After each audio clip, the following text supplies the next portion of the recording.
Welcome to the deep dive. Today we're going to be exploring critical thinking, and you've given me a really interesting mix of sources to work with for this deep dive. We have excerpts from a critical thinking textbook, we have a speech by Martin Luther King Jr., and even some pop culture references. That's right. I'm excited to see how all of this connects. Me too. What do you think?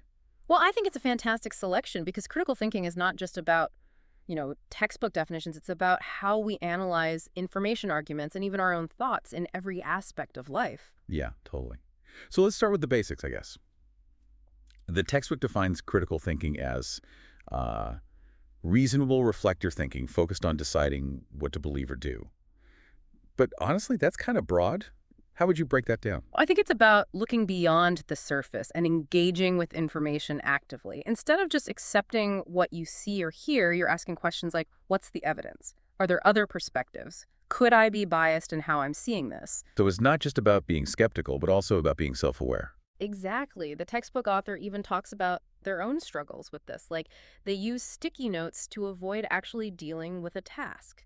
Procrastination disguised as self-deception. Oh my gosh, I do that all the time. Like, oh, I'll totally organize these notes later. And later never comes.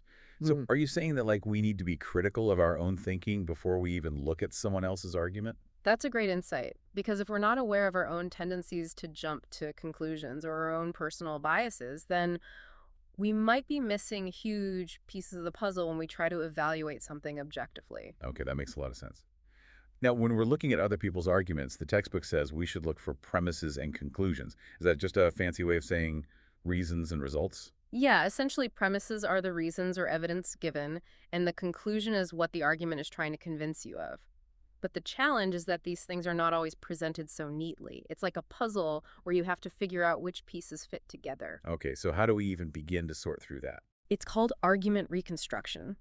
Think of it like translating a messy conversation into a clear, logical flow. And this is where Martin Luther King Jr.'s letter from Birmingham jail comes in. It's a powerful piece of writing, but it's full of complex reasoning, emotional appeals.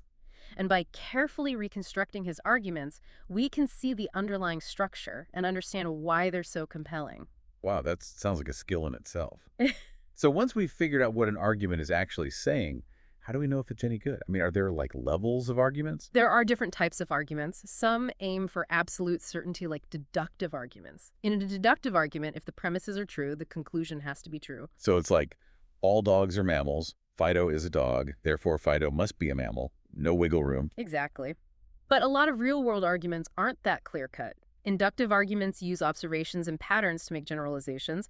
They're more about probability, not guaranteed truth. So it's like, I've only seen white swans, therefore all swans must be white. Exactly. And then you find out about black swans and your whole theory goes out the window. That's inductive reasoning. It's good for making predictions, but always open to being proven wrong. Okay, so deductive arguments are about certainty. Inductive arguments are about probability. Is there a type of argument that sits somewhere in between those two? There is. It's called a plausible argument, and it's super relevant to everyday decision making. It's about weighing evidence and reasoning carefully, even when we can't be 100% certain. So it's like when you're trying to figure out if that weird noise in your car is serious or not, you don't have all the information, but you're making the best judgment you can based on what you do know. That's a great way to put it. And this is where things get really interesting because our judgment can be easily influenced even without us realizing it. You're talking about cognitive biases, right? Those mental shortcuts our brains take that can sometimes lead us astray. Exactly. And the textbook highlights a few that are particularly relevant. Confirmation bias, for example, is huge. It's our tendency to seek out information that confirms our existing beliefs. Like your sticky note example earlier. You might subconsciously be avoiding those notes because they represent tasks that you don't want to face. Okay, yeah, that's a little bit too close to home. So confirmation bias is like wearing blinders. We only see what we want to see. What are some other sneaky biases we should be aware of? Well, there's the availability heuristic. Have you ever noticed how a few vivid news stories can make a problem seem way more common than it actually is? Oh, all the time. It's like with shark attacks. They get a ton of media coverage, so you start thinking they happen all the time, even though statistically they're very rare. That's the availability heuristic in action. We judge the likelihood of something based on how easily examples come to mind, not necessarily on actual data. And then there's anchoring bias, which is our tendency to be overly influenced by the first piece of information we get, even if it's not the most reliable. So like if you see a ridiculously high price tag on a shirt, even if it later goes on sale, you'll still think of it as expensive. Exactly. That first piece of information sets the anchor, and it can be hard to shake it off. And let's not forget the self-serving bias, our tendency to take credit for our successes, but blame external factors for our failures. It's a way to protect our egos, but it can also prevent us from learning from our mistakes. Wow, those are pervasive. Mm-hmm. But I'm guessing they can also lead to something even more problematic, fallacies, right? You get it. Fallacies are flaws in reasoning, and they often stem from those very cognitive biases that we've been discussing. So it's like biases on steroids, Yeah. taking those mental shortcuts and turning them into bad arguments. Exactly. For example, the straw man fallacy is a classic. It's when someone misrepresents their opponent's argument to make it easier to attack. Oh, you want to reduce carbon emissions, so you just want everyone to freeze in the dark. That's a perfect example. Instead of addressing the actual argument about climate change, they're attacking a distorted version of it. Makes sense.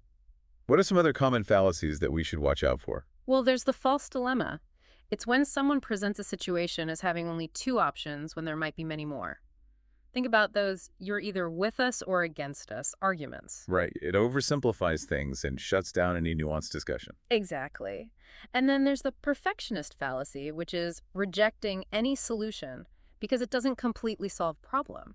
It's like saying, why bother recycling if it doesn't eliminate all waste? So it's about recognizing that progress is better than perfection. Absolutely. And we have the ad hominem fallacy, which is attacking the person making the argument rather than the argument itself. Like, you can't trust anything the politician says because they've been divorced twice. Exactly. Their personal life may have nothing to do with the validity of their arguments. Okay, this is getting intense.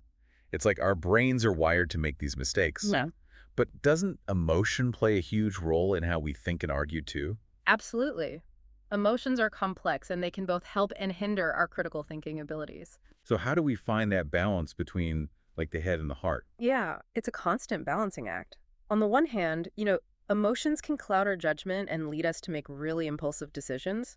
But on the other hand, they can also provide valuable insights and motivate us to act. I mean, like, if we didn't care about things, would we even bother to think critically about them? That's a really good point. Well, So it's not about suppressing our emotions, but more like learning to recognize how they might be influencing our thinking. exactly. The textbook gives this really interesting example about a guy who's so relieved after having surgery that he even starts to see his annoying neighbors in a better light. Oh, wow. It's called the transfer of affect.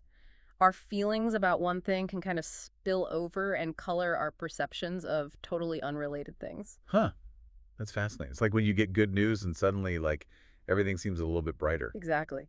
And speaking of influences, we also need to think about the impact of social power and authority on how we perceive arguments. Right, because who is saying something definitely matters. Right. Like if a doctor gives you medical advice, you're probably going to take it a lot more seriously than if your neighbor told you the same thing. Exactly. The textbook talks about different types of social power, expert power, reward power, coercive power. It gets pretty in depth. Yeah. But the bottom line is that we're often swayed by people who are perceived as having authority, even if we don't consciously realize it. And then there's that whole ethodic authority thing, right? Where like someone's perceived moral character kind of influences how believable we find them. Yes, it's like we're more likely to trust someone who seems honest and trustworthy, even if their arguments aren't necessarily the strongest. Yeah. But this also raises some important questions. Yeah, like what happens when someone we perceive as being ethical says something that we disagree with? Does that make us question our own beliefs? Or do we just blindly follow what they say because we admire them? Those are great questions. And it kind of reminds me of that famous Milgram experiment where people were willing to deliver electric shocks to another person just because a scientist in a lab coat told them to. Oh yeah, that one is wild. Yeah. Yeah. It really shows how powerful authority figures can be, even when we know that what they're asking us to do is wrong. Exactly. So in a world where we're constantly bombarded with information from all directions, it's crucial to be aware of these dynamics. Just because someone has a fancy title or a lot of followers doesn't mean they're always right. We have to be willing to think for ourselves and question even those we hold in high esteem. Okay, that's a powerful message. So we've got arguments, biases, emotions, authority. It's a lot to juggle. Yeah. How do we even begin to make sense of cause and effect in all of this? Oh, figuring out causality is one of the trickiest things our brains try to do. It's natural to look for patterns and, assume that if one thing happens after another, the first thing caused the second thing. But correlation doesn't equal causation, right? Right? Just because I always get a headache after I eat cheese doesn't mean that the cheese is causing the headache. Maybe I'm also allergic to something else that I eat at the same time. Exactly. There could be a million other factors at play. The textbook talks about some common pitfalls here. There's the classic post hoc ergo propter hoc fallacy, which is Latin for after this, therefore because of this. It's like assuming that because the rooster crows every morning before the sun rises, the rooster is causing the sun to rise. Okay, that's a pretty funny image. But I get your point. Yeah. Just because two things happen in sequence doesn't mean there's a causal link. Exactly. And that's why it's so important to think critically about causal claims. We need to look for strong evidence, consider alternative explanations, and be willing to admit when we just don't know for sure. It sounds like detective work, gathering clues and trying to piece together the most likely scenario. That's a great analogy. The textbook even uses this little mystery involving a dog and a potentially poisoned well to illustrate how deductive reasoning can help us rule out possibilities. Okay, I am definitely intrigued. Tell me more about Lassie in the well. Okay, so imagine you have a dog, Lassie, and you hear that the well in your yard might be poisoned. Now, if the well is poisoned and Lassie drinks from it, what would happen? I mean, she'd probably get sick or die, right? Right. So we can phrase that as a deductive argument. If the well is poisoned, then Lassie is dead. But then you find Lassie alive and well, happily chasing squirrels. What can you conclude? That the well isn't poisoned. Because if it was, Lassie wouldn't be alive. Exactly. It's a simple example, but it shows how deductive logic can help us clarify cause and effect. Of course, real world situations are rarely that straightforward. Right, there's usually a lot more nuance and uncertainty. And this brings us to generalizations, which seem like such a natural part of how we make sense of the world. Generalizations are essential for learning and making predictions, but they can also be super tricky. The textbook kind of breaks them down into different categories from, the sweeping statements like all birds can fly, which we know isn't true, to more nuanced ones like most dogs bark, which allows for exceptions. Right, and then there are those generalizations that are based on statistics, like 9 out of 10 dentists recommend this toothpaste. Those can be helpful, but we need to make sure that the data is solid and that we're not overgeneralizing from a small sample size. Like, if you only surveyed 10 dentists, that's not really a representative sample, right? Good point. So what are some other red flags to watch out for when it comes to generalizations? Well, there's the classic hasty generalization, which is basically jumping to conclusions based on limited evidence. It's like meeting one rude person from a certain city and then assuming that everyone from that city is rude. Oh, I have definitely been guilty of that. Yeah. It's so easy to let one bad experience kind of color your whole perception of a group of people. It is. And the textbook also talks about the importance of considering counterexamples. Hmm. Like if you believe that all politicians are corrupt, but then you meet a politician who seems genuinely ethical and committed to public service, that should make you rethink your generalization, right? Right. It's about being open to having your mind changed and not clinging to generalizations that might not be accurate. So are there any good generalizations, or are they all just inherently flawed? There's this concept called a defeasible generalization, which basically means it's open to revision based on new information. It's like saying birds can fly, but acknowledging that penguins and ostriches are exceptions. So it's more like a working hypothesis than like a rigid rule. Exactly. It's a more flexible approach that allows for nuance and acknowledges that our knowledge is always evolving. I like that. It seems like a much healthier way to approach generalizations.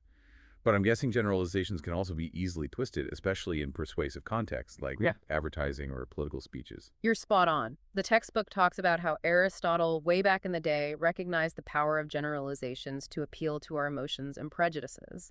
It's like if a politician wants to rally support for a war, they might use sweeping generalizations about the enemy to make them seem more threatening. Or if a company wants to sell you a beauty product, they might use generalizations about beauty standards to make you feel insecure about your appearance. Exactly. So critical thinking is about recognizing those tactics and not letting our emotions override our logic.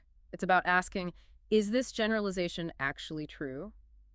Or is it just being used to manipulate me? So generalizations can be both helpful and harmful depending on how they're used and interpreted. Absolutely. And that brings us to another interesting type of argument, arguments from consequences. Arguments from consequences. So judging actions based on their potential outcomes. Precisely. It's a really common way of reasoning. Think about it. We make decisions all the time based on what we think the consequences will be. Like, if I eat this entire cake, I'll probably get a stomach ache. Or if I study hard for this exam, I'll probably get a good grade. Those are great examples. But arguments from consequences can also be tricky because it's not always easy to predict what will happen. Right. Sometimes things backfire or there are unexpected consequences that pop up. So how do we evaluate these arguments effectively? Well, the textbook lays out some key questions to ask. First, are the predicted consequences actually likely to occur? We need to look at the evidence and make sure it's not just wishful thinking or fear-mongering. So it's not enough to just say, this will be a disaster. You have to back it up with solid reasoning. Exactly. We also need to consider the magnitude of the consequences. Are they significant enough to justify the action or inaction that's being proposed? Like if the potential benefit is huge and the potential risk is tiny, that might tilt the scales in favor of taking action. But if the risks outweigh the potential benefits, it might be better to hold off. Exactly. And it's also crucial to think about alternative courses of action. Maybe there's a way to achieve the desired outcome without incurring those same risks. So it's about weighing all the options and choosing the path that leads to the best overall outcome. Exactly. And this is where the precautionary principle comes in. The precautionary principle, I've heard that term before, but I'm not sure I fully understand it. It basically says that if an action has the potential to cause serious harm, even if we're not 100% certain that harm will occur, it's better to err on the side of caution. So like, better safe than sorry, especially when the stakes are high. Exactly. It's often applied to environmental issues like climate change, where the potential consequences of inaction could be devastating. Makes sense. Yeah. But I can also see how arguments from consequences could be easily manipulated. Oh, absolutely. Think about fear-mongering tactics, like exaggerating the potential negative consequences of a policy to scare people into supporting a different Or one. downplaying the risks of something to push through an agenda, even if it might be harmful. Exactly. So critical thinking is about being aware of those tactics and demanding evidence, not just emotional appeals. It's about seeing through the hype and getting to the heart of the matter. Exactly. It's about recognizing that the future is uncertain, but we can make more informed decisions by carefully considering potential consequences and weighing them against each other. This is a lot to take in, but I'm starting to see how all of these pieces fit together. Arguments, biases, fallacies, emotions, consequences. It's all connected. It is, and that's the beauty of critical thinking. It's not just about memorizing a bunch of rules or definitions. It's about developing a mindset that helps you navigate the complexities of the world and make more reasoned judgments. Speaking of complexities, the textbook mentions something called slippery slope arguments. Those always sound a bit dramatic. They do, and they can be very persuasive even if they're not always logically sound. The basic idea is that a particular action will inevitably lead to a chain of increasingly negative events, culminating in some disastrous outcome. Like, if we ban plastic straws next, they'll be coming for our plastic forks and knives, and then it's a slippery slope to a world where everything is made of bamboo. That's a perfect example. It might sound ridiculous when you lay it out like that, but slippery slope arguments can tap into our fears and anxieties, making them seem more convincing than they actually are. So how do we differentiate between a legitimate concern about a chain of events and a slippery slope fallacy? Well, the textbook makes a distinction between slippery slope arguments and complex causal sequences. The key difference is the element of control. In a slippery slope argument, the chain of events is presented as unstoppable, like a domino effect. But in a complex causal sequence, there might be points where we can intervene or change course. So it's about determining whether the predicted outcome is truly inevitable or if there are opportunities to kind of influence the course of events. Exactly. And that requires careful analysis of the evidence and the plausibility of the causal connections. So if someone makes a slippery slope argument, we should ask questions like, what evidence is there that this first step will inevitably lead to all of these other steps?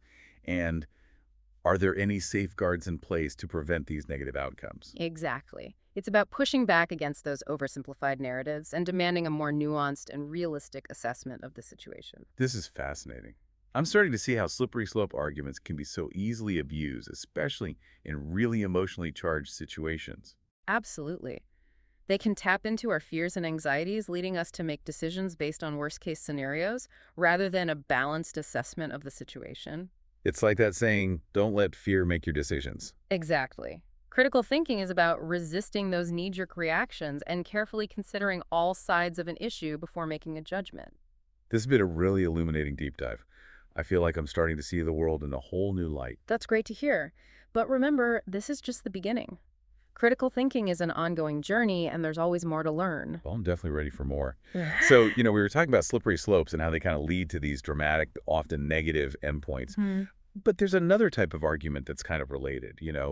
It focuses on a different sort of slippery slope, where the problem isn't so much like a disastrous final outcome, but more like a gradual erosion of boundaries or principles. Yeah, that's a great observation. It's not about like a sudden crash, but a slow creep towards something we might not want. Exactly. It's like that saying, give them an inch and they'll take a mile. That's a perfect analogy. The textbook calls this type of argument an argument from precedent. It's saying, if we make an exception here, then it sets a precedent and we'll have to make exceptions everywhere. I can see how that would be a huge deal, Yeah. especially in like legal or ethical situations. It is because it plays on our sense of fairness and consistency. Hmm. If we treat one situation differently than others that are really similar, it kind of makes you wonder what makes this case so special. Right. It can create a real You mess. can. A good example is the recent overturning of Roe v. Wade. One argument against it was that it could set a precedent for rolling back other rights, like access to contraception or same-sex marriage. So it's not just about the single issue at hand, but the potential domino effect on other areas. Exactly. Arguments from precedent kind of force us to think big picture. Yeah. What are the long-term consequences? But just like any other type of argument, they need to be examined carefully. Right, because not all precedents are created equal. No. Some are stronger than others. You got it. We have to ask, is this precedent relevant? Is the comparison valid? Are there any good reasons why this case is actually different? So it's kind of a balancing act, weighing the good of making an exception against the bad of setting a precedent that could be really harmful. Exactly. And this kind of leads to this concept that the textbook calls the Sore-Rights paradox. Okay, sore right paradox. Now that sounds like we're getting into some deep philosophical territory. We are, but it's surprisingly relevant to everyday life. It deals with vague concepts, things that are hard to define precisely. Like, how many grains of sand does it take to make a heap? Or when does a person go from having hair to being bald? Perfect examples. The paradox is that we can't pinpoint the exact moment something changes from one state to another. You take one grain of sand away from a heap, it's still a heap. But if you keep taking away sand, eventually you're left with just a few grains, and it's obviously not a heap anymore. So where's the line? When does it stop being a heap? That's the problem. There isn't a clear-cut answer, and this can cause all sorts of logical headaches. I can imagine. But how does this connect to critical thinking in everyday life? I mean, I'm not usually like sitting around debating the definition of a heap.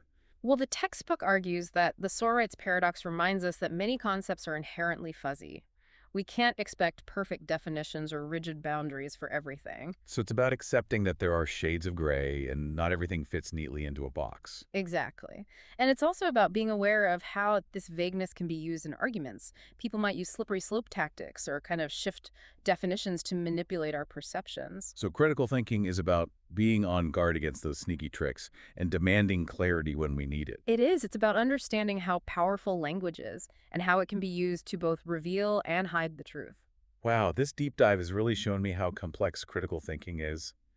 It's not just about logic, but about understanding human psychology, the nuances of language, and the messy realities of the world around us. It's about bringing all of those elements together to become more discerning thinkers and better communicators. And ultimately to make better decisions in all parts of our lives. Precisely. It's about empowering ourselves to navigate the world with more clarity, confidence, and wisdom. Well, I feel like we've really achieved something special in this deep dive. You've given me so much to think about, and I feel a lot more equipped to deal with all the information and the arguments that are coming at me every day. That's fantastic to hear. But remember, this is just the starting point.